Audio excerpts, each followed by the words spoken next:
Man, it's just really exciting, guys. It appears that the Raiders are set to hire their guy, Klint Kubiak, Seattle Seahawks offensive coordinator. It's being reported that he's going to come to the Raiders. They get their guy. It feels really good, man. There were some images. If you could get this image up, Tim, with Mark Davis. There were some images floating around with Mark Davis at a Seattle restaurant, and you could see there in the background is Mark Davis cheesing, and you get it's said that figure that we're looking at is Klint Kubiak, and then it was further rumored that in a private suite it said, welcome to Las Vegas, Klint Kubiak. So it seems like it's happening. Tim, go ahead and bring up the next photo. This is Adam Schefter reporting that it sounds like it's going to happen as well. I'm not going to be 100% convinced that it happens until the press conference, until I see him in a Raider hat, in a Raider shirt. The contract is signed, but moving forward for this dialogue, working under the idea that this does happens, I'm absolutely pumped. Obviously, what happens from here on out is a mystery. You gotta win games and put the team together and all that. But it feels like a big time win for the Raiders, for this franchise. Every plan over the past 20 years they have had, it's absolutely just blown up in their faces.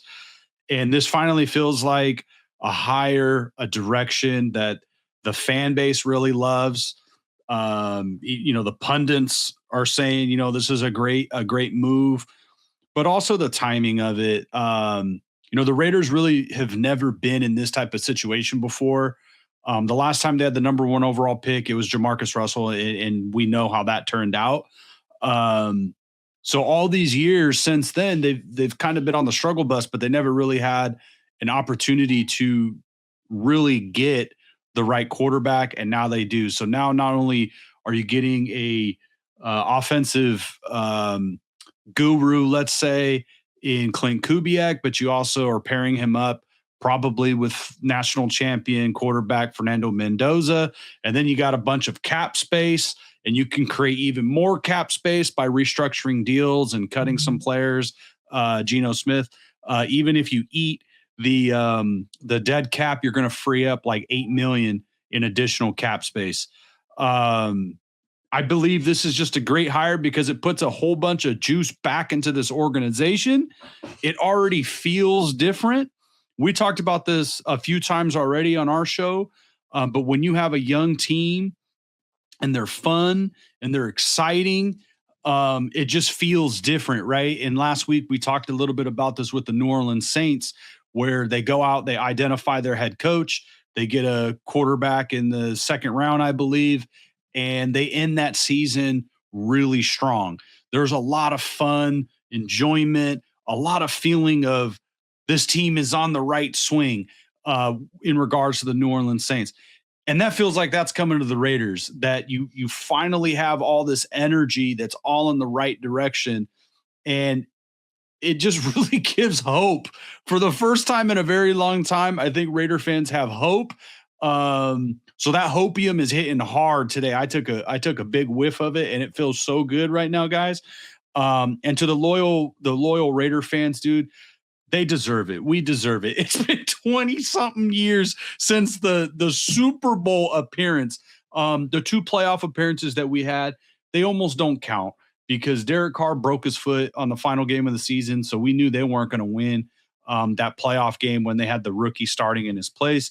And then, of course, the season that they made the playoffs with Rich Bisaccia stepping in for John Gruden because of the email gate. And, it was a game that came down to the wire, but I think we all expected that the Raiders were going to lose to the Bengals. But for the first time in a long time, man, there's some serious hope. I believe Klint Kubiak, there's also the possibility of him coming over from Seattle. There's some really sweet free agents that he can bring. Rashid Shaheed Wide receiver, he could blow the top off. He would look great in a Raiders uniform. Tariq Woolen, he was actually connected to the Raiders as a trade target before the whole season just went to crap. Boye Mafe is a edge rusher. He's a free agent, and a tackle, Abraham Lucas, is also a free agent. All positions that the Raiders desperately need, and something maybe these guys aren't a legit number one wide receiver or number one anything, but you need depth on this team. And you can bring guys over who are really good players. They're going to add depth. They're going to compete. They're going to be able to kind of preach the gospel of what Kubiak wants to do on that offensive line and wide receiver. And then also you got 10 draft picks to add to this team. You have more than enough salary room. Go after Lindenbaum from Baltimore. Build your offensive line. Guys, I'm so fucking pumped with the possibilities of what this team can do. I'm not saying that they're going to be a worst to first scenario, but I think you're looking at a team that can be really competitive next season, and you can feel excited. You can feel juiced about wearing your Mendoza jersey, your Crosby jersey, your Ashton Genty jersey, your Brock Bowers jersey. And I think in 2 to 3 years, man, this thing is truly going to be built right. They're going to be competitive. And finally, my message is to Mark Davis. I know you get so much shit for your bowl cut and not winning, but I genuinely believe Mark Davis cares about the fans. I genuinely believe that he cares about his players and the legacy of the Raiders. So Mark Davis, hats off to you, brother. You did it. You got the big fish. You got the big coaching candidate of the year. The job is not done, but it's off to a great start, and it feels really good to be a Raider fan right now, even at a 3-win team. You go out, you identify your guy, you get him in the building, hopefully, and it just feels really good that you're going to potentially have Mendoza and some other players on the way. There's just a lot of excitement, and I'm juiced, man. That's all I got.